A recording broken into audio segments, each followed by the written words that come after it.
Asian cup বাছাই পর্বে কাল সিঙ্গাপুরের বিপক্ষে নামবে বাংলাদেশ। অ্যাওয়ে ম্যাচের চ্যালেঞ্জে আত্মবিশ্বাসী লাল সবুজ। জিতেই মিশন শেষ করতে চান কোচ হাবিয়ের কাবরেরা। অধিনায়ক জামাল ভুঁইয়াও সতীর্থদের নিয়ে আশাবাদী।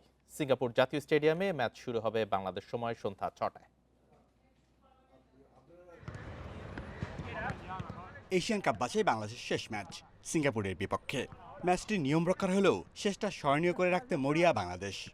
হোম ম্যাচে 2-1 গোলে হেরেছিল বেঙ্গল টাইগার্স। রক্ষণ দুর্বলতা কোচের প্রশ্নবিদ্ধ পরিকল্পনা ভুগিয়েছিল। এবার চ্যালেঞ্জ আরও কঠিন।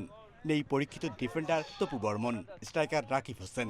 তার উপর প্রীতি ম্যাচে ভিয়েতনামের কাছে বড় হারের ধাক্কা সঙ্গী কাবরেরা শিষ্যদের। তবে ভুল শুধরে সামর্থ্যের সর্বোচ্চ দিয়ে ইতিবাচক ফল নিয়েই ফিরতে চায় লাল সবুজ। সেরা একাদশ নির্বাচন কঠিন। ভিয়েতনাম ম্যাচের ফলাফল হতাশাজনক, কিন্তু অনেক ইতিবাচক দিক ছিল। সিঙ্গাপুরের বিপক্ষে কাজে দেবে, সবাই প্রস্তুত। 3 পয়েন্টের জন্যই মাঠে নামবো আমরা।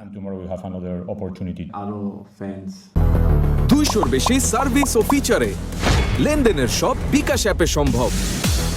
যদি আসতে পারলে তো টিমের জন্য ভালো, কারণ এখন মাত্র 6,000 টিকিট দিয়ে দিছে। We have them in our hearts and we will also fight for them.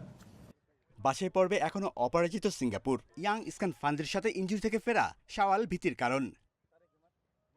সিঙ্গাপুরের গেম চেঞ্জারদের আটকাতে জমাট পরিকল্পনা ও মাঠে তার বাস্তবায়ন জরুরি।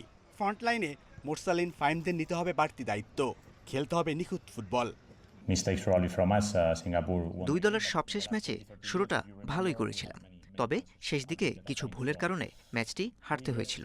জাপানি কোচের অধীনে সিঙ্গাপুর দারুণ খেলছে। ভালো একটা ম্যাচ হবে।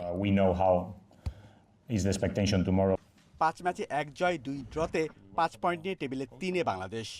বিপরীতে 11 পয়েন্ট নিয়ে শীর্ষে সিঙ্গাপুর।